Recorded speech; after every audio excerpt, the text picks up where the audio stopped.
way. Starting off, I live on the outskirts of a neighborhood in Cologne, Germany. This is my story. It happened in late August 2023.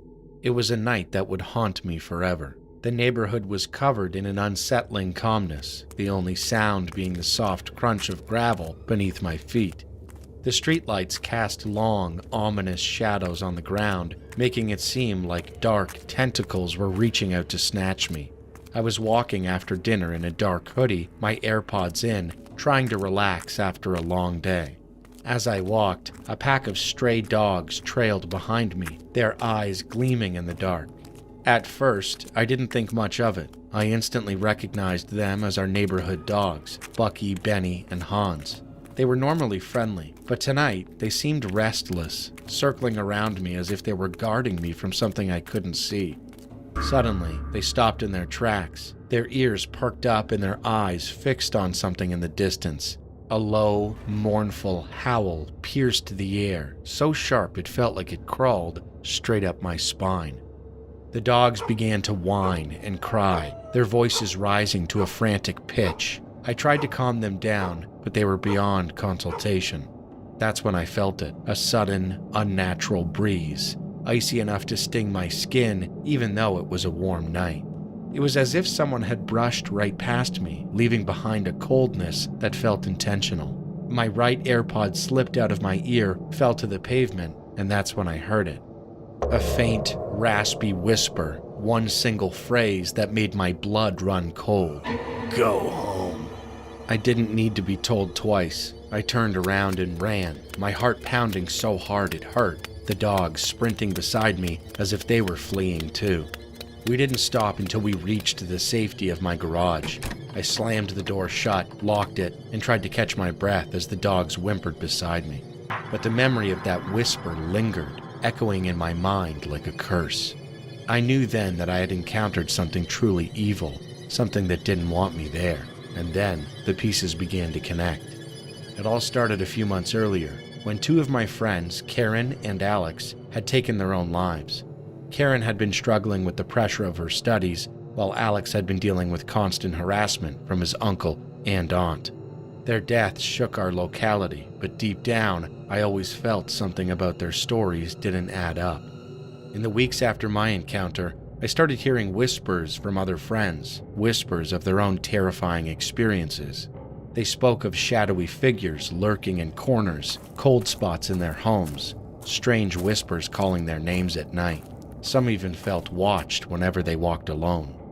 It was as if the neighborhood itself was haunted, its streets breathing with something angry and ancient, something that stalked anyone unlucky enough to cross its path. And I realized that my experience was just the beginning, a small fragment of a much larger, much darker presence that hovered over all of us. Sometimes, late at night, I think about that walk, about that whisper, and I can't help but wonder, if the dogs hadn't been there that night, would I still be here to tell this story?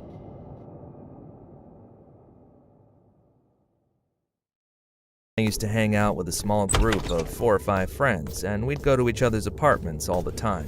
One of my friends who lived nearby started showing up with scratches all over his arm. And these weren't little mosquito bites. These were deep, raw scratches. I asked him what happened, and he told me, "Mosquitoes keep crawling out of my wounds, so I pick at them with my nails." Obviously, that made 0 sense. There's no way a mosquito could come out of your arm. I told him he should go to the hospital, but he just laughed it off, so I dropped it. Then, one night, at around 4 a.m., he suddenly showed up at my place asking if he could crash there because there were too many mosquitoes in his room. I didn't think much of it. I just let him sleep. We had crashed at each other's places plenty of times after drinking or hanging out late. But an hour or 2 later, I woke up because I heard him mumbling to himself. He was sitting up, digging into his arm, not scratching, literally pulling at the skin. I turned on the light, and his arm was bleeding. The blood was already drying on the blanket, meaning he'd been doing it for a while. I freaked out and asked him what he was doing. He said, "You have a ton of mosquitoes in your house, too." But there weren't any mosquitoes in my place. I told him, "What are you talking about? There aren't any mosquitoes here." Then he suddenly grabbed at empty air and yelled, "Look, here, I got one!" But his hand was completely empty. So I told him, "Okay, catch another one." He clapped his hands 2 or 3 times and opened them like he was showing me something. "See? There's another one!" At that point, I was terrified. I called 911 and took him to the ER. The doctor bandaged his arm and gave him a sedative, and after about 30 minutes, he finally fell asleep.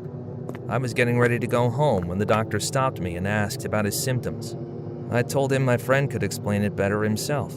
Then the doctor said something I did not expect. He might be dealing with a mental illness. I said, "Mental illness? He just scratched a mosquito bite." But even as I said it, I knew something was really wrong. A little later, the doctor and I went back in and gently woke him up to ask some questions. All he kept repeating was, "I have to go tape it up. No, I have to go tape it up right now." Another doctor came in and asked, "What are you trying to tape?"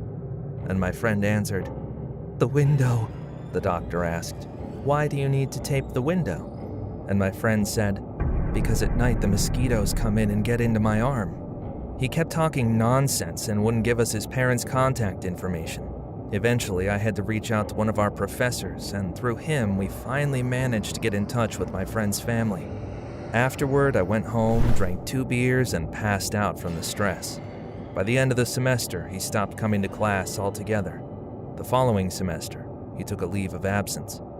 And this was just last year. Even now, none of us know what happened to him. My father once knew a Buddhist monk he was close with. One day, that monk shared a mysterious story with him. A story about a monk said to possess abilities far beyond ordinary human limits. That monk's name was Jinmuk. Everything I'm about to tell you was said to have actually happened. One summer day, a group of farmers in a village were cooking fish they had caught. They had thrown the fish whole into a massive iron pot, boiling them like a stew. As Jinmuk passed by, the farmers noticed him, and knowing that monks don't eat meat or fish, decided to tease him. "Hey, monk," one of them called out jokingly, "can you eat fish?" Jinmuk calmly replied, "Yes, may I eat all of those fish?" The farmers laughed, thinking he was joking, and told him to go ahead. Then something unbelievable happened. Jinmuk lifted the boiling cauldron with his bare hands and drank the entire pot of scalding stew in a single motion. Any ordinary person would have suffered horrific burns, hands, mouth, throat, and their stomach would have ruptured from consuming such an enormous amount at once. But Jinmuk was completely unharmed.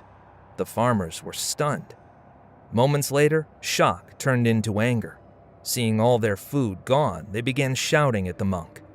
Without saying a word, Jinmuk slowly walked toward a nearby stream to relieve himself. Suspicious, one of the farmers secretly followed him. What he witnessed left him frozen in terror.